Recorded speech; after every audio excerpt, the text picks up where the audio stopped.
Respected Chair, invited speakers, august audience, and the organizers. Greetings to all. I am thankful to Dr. Prabhakar Singh for giving me an opportunity to address you all.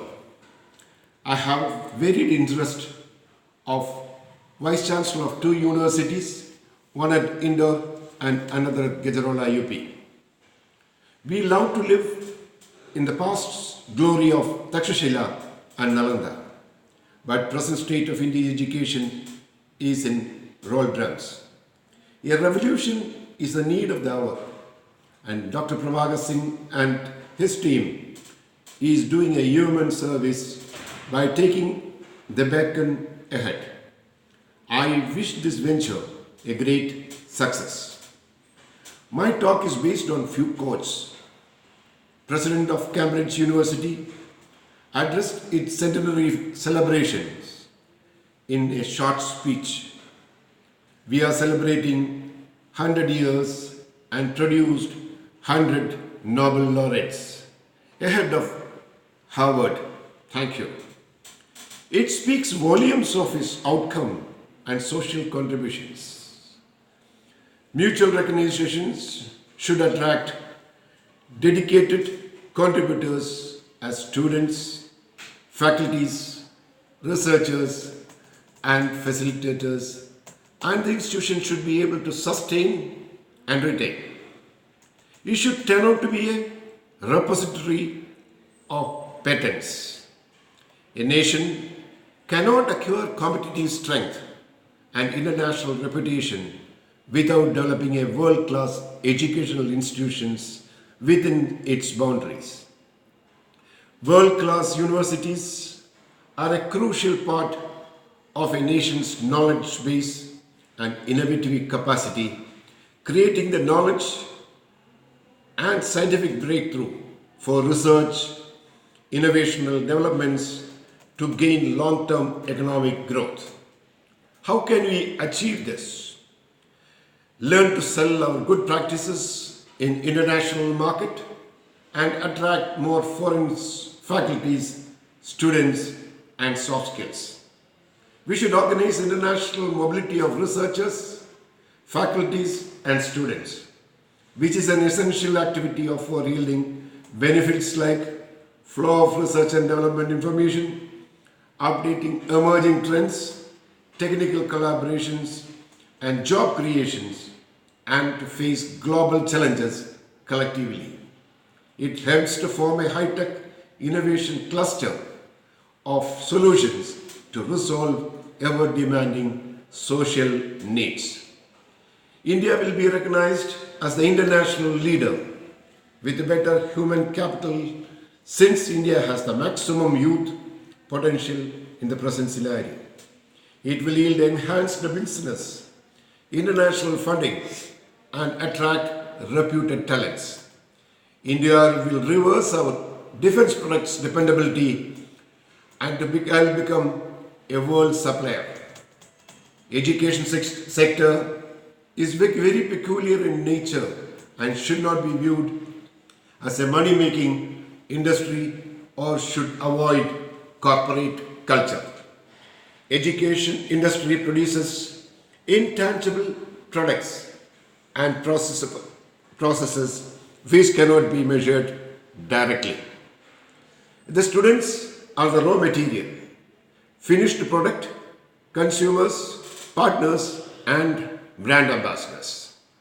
The higher education policy is very sensitive issue, tightly coupled with variety of legal, economic, social, bureaucratic, and political issues.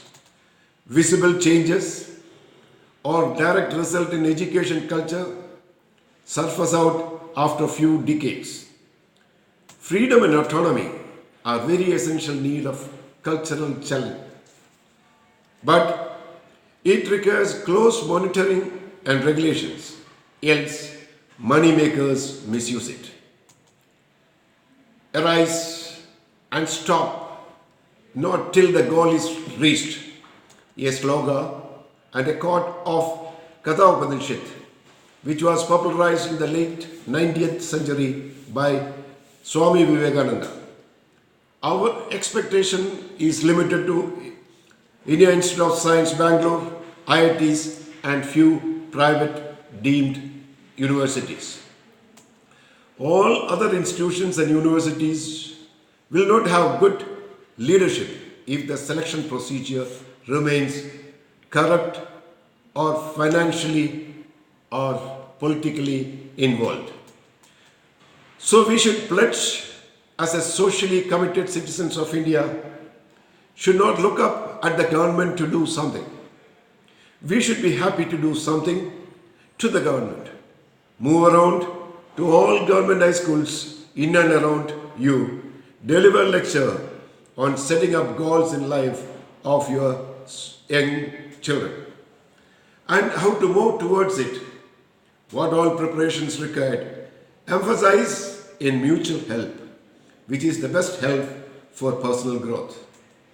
It is not widely believed that our higher education cannot rely on own traditional reforms. It requires to engage critically with the global trends and debates about strategies for reform. It is the need of the hour to establish international partnership, student and faculty exchange, and shared programs for dual degrees for global exposures.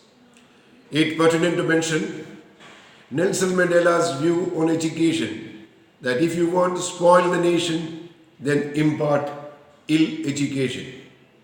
Education is the most powerful weapon which can use to change the world. The entrance of the University of South Africa is the quotation is very relevant to all nations. Destroying any nation does not require the use of atomic bomb or use of long-range missiles. It only requires lowering the quality of education and allowing cheating in the examination by the students. The patients will die in the hands of doctors. Building will collapse in the hands of such engineers.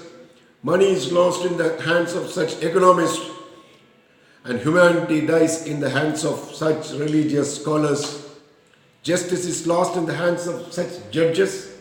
And collapse of the education is the collapse of nation. Knowledge collaboration is achieved through either showcasing the modern or innovative means, methods and outcome or products.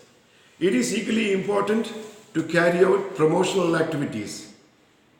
Soft power is a good concept which is properly understood as the ability to influence others and achieve national self-interest through attraction and persuasion. International higher education has been drawn to its new concept of soft power. A number of references to it can be witnessed in conferences, academic, journals, blogs and medias and articles, etc. It has become a fundamental premise of today's international education engagement. Some treat it as a modern branding campaign using culture and media to win over the foreign publics, especially students. Attraction and persuasion is the best way to build trust because trust can pay dividends in terms of economic and geopolitical benefits. In short, the role and use of soft power is interpreted by myriad of ways. But common motivations to achieve self-interest for educational promotions, after all, the basic notion of power is about gaining some kind of dominance, whether it be by soft, hard, or smart means.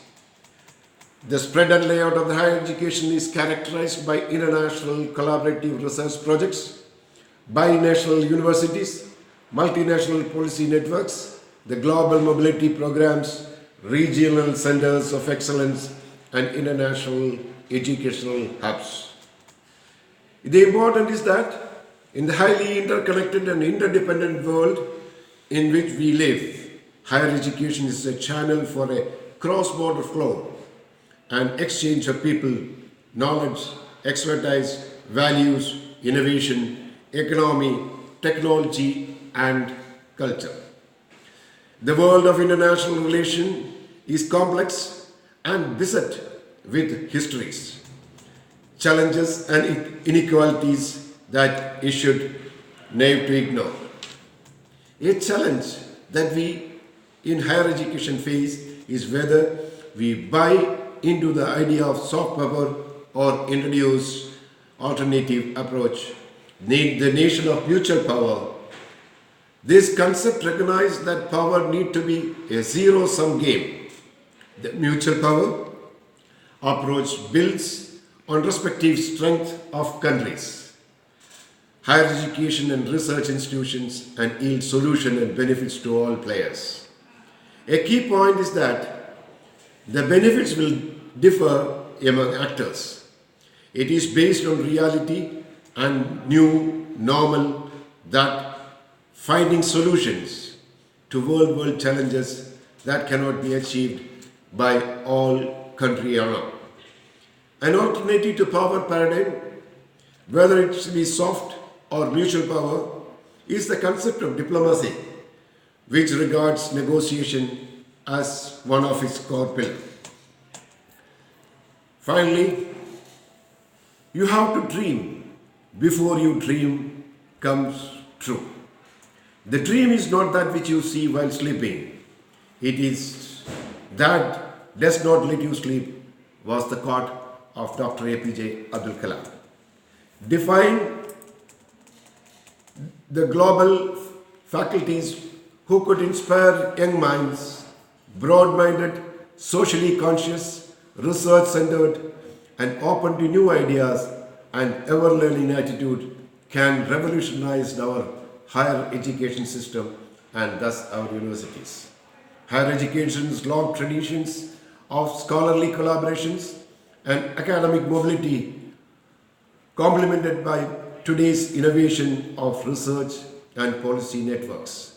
International educational hubs, joint programs, institutions, and global and binational universities have a lot to contribute to building, strengthening international relations among countries and the region.